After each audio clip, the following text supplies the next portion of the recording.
a part of what you said, that the most wonderful aspects of your life are probably not lost to the universe, and you are free to address them again, or to absorb them, or to embrace them at times in the future, I believe describes the operation of this MECO object, this black hole variant that I call a magnetic eternally collapsing object, or MECO.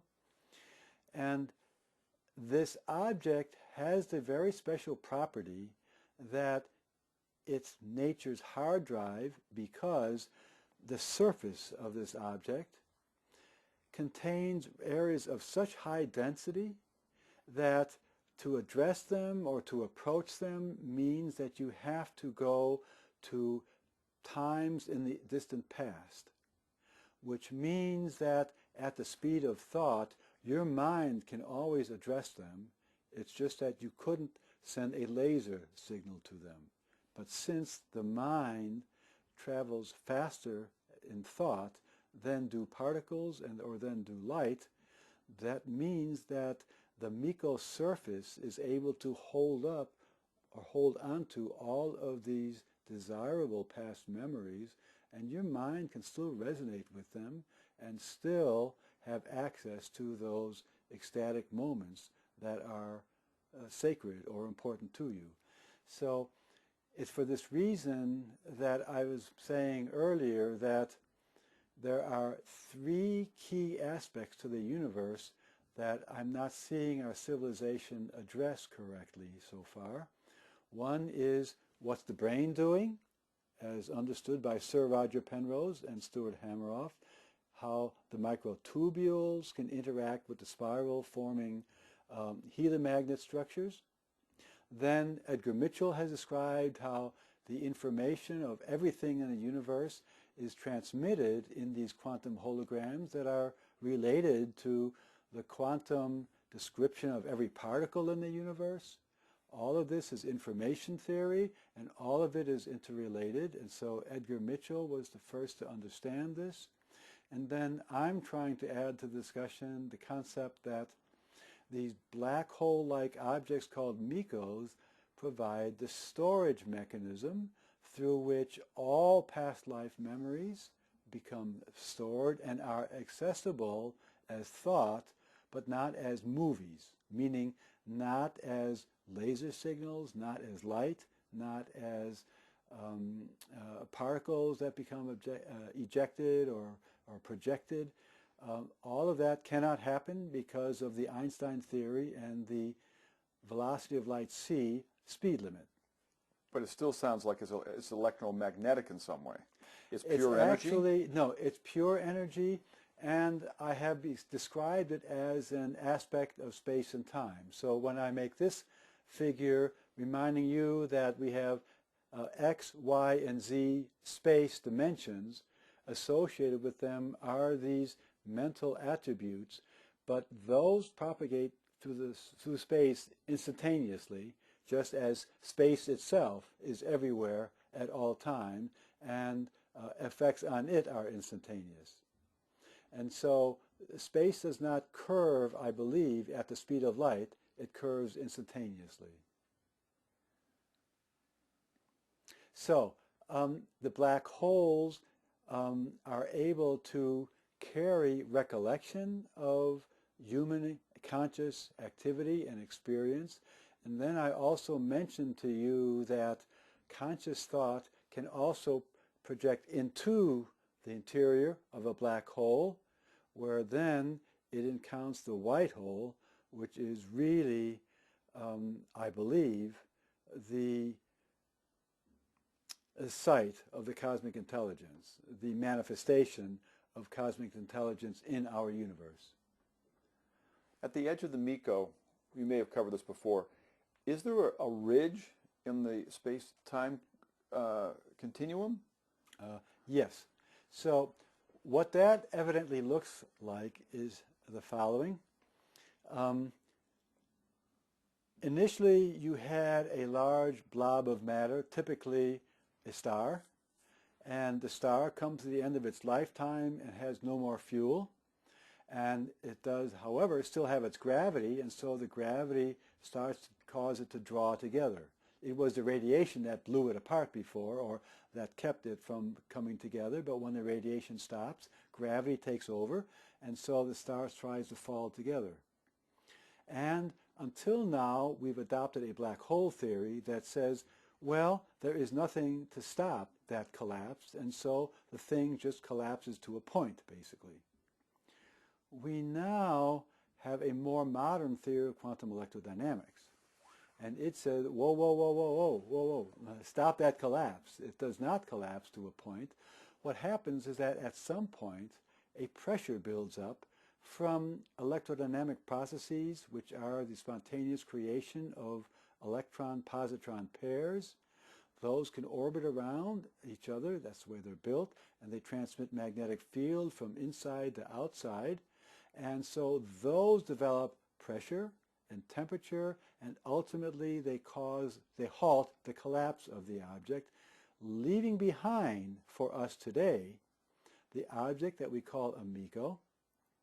And a MECO, as seen from the outside now, assume that the MECO is here and about this big, it means that we are on the outside looking at this thing, and we can send laser signals at it, or we can beam our mind's energy to it. And laser signals, when they get near to the surface of this MECO, they get stuck. Time dilation prevents their ever getting to the inside at the speed of light. Similarly, particles like high-energy protons, like we generate in a cyclotron or a high-energy particle accelerator, if you shoot one of those in, it likewise gets stuck in time dilation. So, this may be oversimplifying it, but it does sort of beg the question. The event of a star, going through its normal life cycle and then going through this process of collapsing to a approximation doesn't create the MECO. In some fashion, the MECO is already there, inherently there, correct?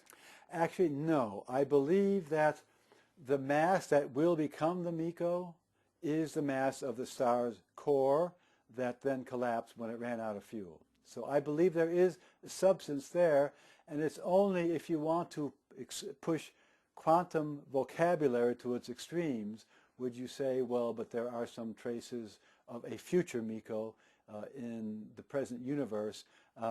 I don't care. That's kind of semantics and getting on some fine points that I think would just be confusing to most people.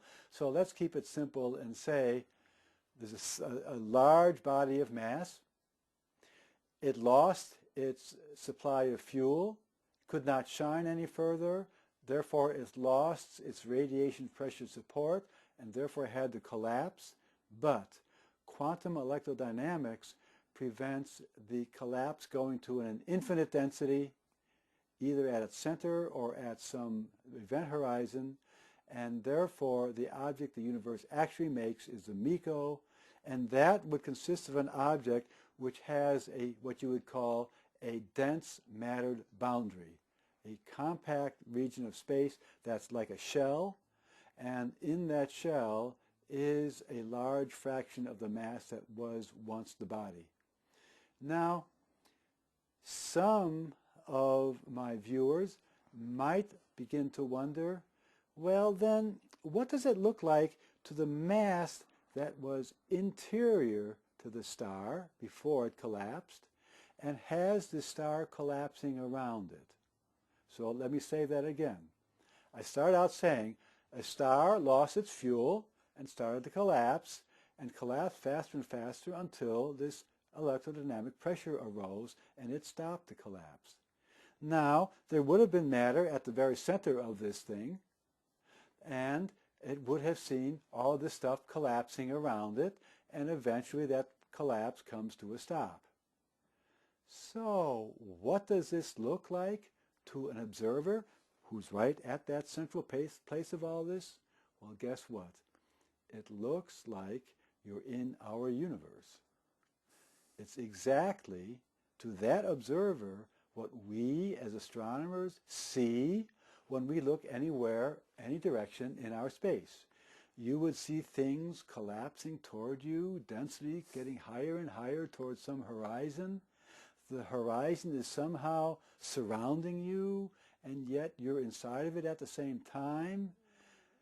Looking at this process is very much like what we see looking out from our place into the universe. So we could be if everything on a quantum level is scalable in the universe on a quantum level, then this could be a whole succession of MECOs, of which we're in the middle of one, and there may be an infinite number, quote unquote, going in this way and going out that way. Exactly right. So remember that we, in our universe, see black holes everywhere. There's a big one at the center of our pinwheel galaxy. There are perhaps 1,000 more or so more around in our galaxy distributed. And so we believe that there are these MECO, black hole-like objects in our universe. But how do we know that our universe is not, therefore, and thereby, a black hole MECO in a universe of universes? At the same time, as you describe how our brain is constructed, with two sides with mirror images, we're processing our perception of that structure from our brain structure. Correct. How does that complicate things or simplify things or make things possible? Yeah. Here's the first thing that comes up as regards the brain. It's extremely interesting to me how when we're now talking about a universe of universes, the universe that I know and study as an astronomer seems to have black hole-like objects that might be somebody else's universe. And I might be, in my universe, a member of a larger universe of universes. Now, here is something extraordinarily interesting. Remember that I said before that there seems to be too much vacuum energy density in our universe. That when we compute vacuum zero-point energy, it's many orders of magnitude too much. It's not like it's off by 1,000 or 1,000,000 or 1,000,000,000 or even 1,000,000,000 billion. It's like 1,000,000,000,000,000,000,000,000,000,000,000 trillion times higher than we can understand. But isn't that a suggestion that our universe is enjoined through this vacuum zero point and consciousness thereby to all levels within the universe? It seems to be most logical that all levels of our universe are conjoined by this consciousness entity. What an amazing way to make a universe of universes. Think about it. If you're the creator, you've created a giant machine of universes with sentient beings in them, and you can remain in cosmic intelligence contact with all of them through mental processes and through consciousness.